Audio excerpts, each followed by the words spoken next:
আউযু বিল্লাহি মিনাশ শাইতানির রাজিম বিসমিল্লাহির রহমানির রহিম নুনাজ্জিলুল কুরআনি মা হুয়া শিফা ওয়া রাহমাতুল লিল আলামিন।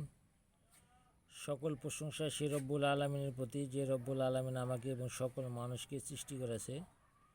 সে রব্বুল আলামিনের প্রতি শুকর আদায় করি, সকলেই বলি আলহামদুলিল্লাহ। প্রিয় দর্শক, ভাই ও বোনেরা, আজকে আমি আপনাদের মাঝে একটি নতুন তদবির নিয়ে হাজির হয়েছি। এ তদবিরটি সরাসরি বই থেকে দিচ্ছি। এ তদবিরটি পুরুষ এবং নারী উভয়েরই দরকার। এ তদবির দ্বারা আপনারা কি করতে পারবেন না, এ তদবির দ্বারা কি করা যাবে সেই বিষয়ে কিছু কথা বলবো।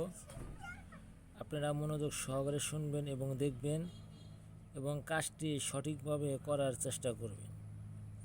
আমার স্ক্রিনে যে তদবির বা দোয়াটা দেখতেছেন, এ তদবিরটি হলো যে কোনো স্ত্রী সহবাসে দেরিতে বীর্যপাত করাতে চাইলে তাদের এই নস্কাটি কাগজে লিখে কোমরে বাঁধিয়া স্ত্রী সহবাস করলে দেরিতে বীর্যপাত হবে।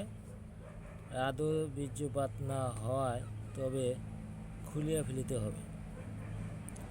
এই তদবিরটি এতটাই পাওয়ারফুল, এতটাই কার্যকারী এবং এতটাই শক্তিশালী। এই তদবিরটা যে সকল ভাই রয়েছেন দুর্বল অনেক, আপনার স্ত্রীর কাছে যে সময় দিতে পারেন না বা সময় আপনার কভার হয় না, সেই সকল দুর্বল ভাইদের জন্য এই তদবিরটি কিন্তু অত্যন্ত কার্যকারী এবং এই তদবিরটি আপনি করতে পারেন, আপনার জীবনে সুখ শান্তি ফিরে আসবে। অনেক সময় স্ত্রীর কাছে আপনি যায় লজ্জা পান বা স্ত্রী আপনার কাছে আর ঘেঁষতে চায় না এই সময় না দেওয়ার কারণে। সেই জন্য আপনি তদবিরটি করবেন যাতে আপনি সময় দীর্ঘ সময় থাকতে পারেন এবং আপনি স্ত্রী আপনার প্রতি কোনো মনোখণ্ড না হয় বা রাগ না করে। অনেক স্ত্রী আছে যে তার স্বামী এরকম জন্যে অনেক তদবির খুঁজতেছে বা অনেক ওষুধ খাওয়াইতেছে, তারপরেও তারা কোনো রোগ ধরতে পারতেছে না। আসলে এই ওষুধের কাজ ওষুধে করে, আর কোরআন কিতাবের কাজ আল্লাহ তাআলা রহমত করে।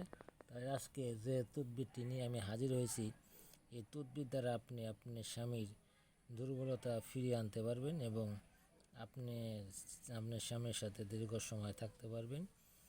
সেই বিষয়ে কিন্তু এই তদবিরটি এনে হাজির করেছি। এই তদবির সরাসরি বই থেকে দিচ্ছি যাতে আপনারা এই তদবির করে আপনাদের উপকার ভোগ করতে পারেন এবং উপকার আপনাদের আসে এবং আপনি নিজে করবেন এবং অন্যকে এই তদবিরটা করার জন্য সহযোগিতা করবেন।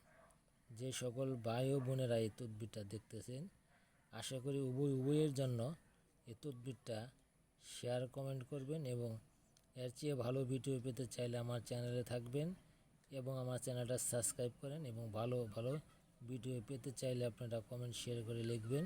আপনাদের যে ধরনের ভিডিও ইচ্ছুক নেওয়ার বা যে সমস্ত কাজ করার জন্য আপনারা আগ্রহীত, সেই সমস্ত ভিডিওর কথা বললে আমি আপনাদেরকে বোঝার জন্য সরাসরি বই থেকে দিতে পারি, যাতে আপনারা বুঝে কাজটা করতে পারেন। আসেন এখন আমরা এই ভিডিওর যে মূল অংশ আমরা দেখব। সরাসরি যে বই থেকে যে দিয়েছি, এইখানে দেখেন লেখা রয়েছে, আপনারা অবশ্যই লেখাটা বুঝতেছেন। যাদের দরকার তারা স্ক্রিনশট মেরে রেখে দিবেন এবং এই তদবিরটা আপনারা করবেন, করলে অবশ্যই আপনাদের কাজে লাগবে। কাজটা যতক্ষণ পর্যন্ত আপনি না করবেন ততক্ষণ পর্যন্ত এই কাজের কোনো রেজাল্ট পাবেন না। আর এই কাজটা করার ক্ষেত্রে গিয়ে আপনাকে অবশ্যই পাক পবিত্র হতে হবে। পাক পবিত্র হয়ে সুন্দর করে আপনি এই নকশাটা লিখবেন, লিখে আপনার কোমরে এটা আপনি ধারণ করবেন। ধারণ করার পরে আপনি তখন আপনার স্ত্রীর কাছে যাবেন, আপনি তখন বুঝতে পারবেন যে এই নকশাটার কতটুকু পাওয়ার রয়েছে। আর এই নকশাটা সচরাচর ছোট বাচ্চা বা কোনো অপ্রাপ্ত বয়স্ক লোকদের এই তদবিরটি আপনারা শেয়ার করবেন না এবং তাদের দেহর কোনো ক্ষতি করার চেষ্টা করবেন না। যেমন আপনি হাউস করে এই তদবিরটি তারে দিয়ে বা কথার মাধ্যমে বলে দিলেন, সে একটি তার গার্লফ্রেন্ড বা তার প্রেমিকার সাথে যাই কামটা করে বসলো, তখন কিন্তু আপনার এই তাবিজের ক্রিয়া নষ্ট হয়ে যাবে। আপনি এই তাবিজ দিয়ে পরবর্তী কাজ করলে আপনার আর কোনো কাজ হবে না। আশা করি আমার কথাগুলো বুঝতে পারছেন এবং সকলে ভালো থাকেন। আমিও ভালো আছি, আমার জন্য দোয়া করবেন। আমি আপনাদের জন্য দোয়া করি। আসসালামু আলাইকুম।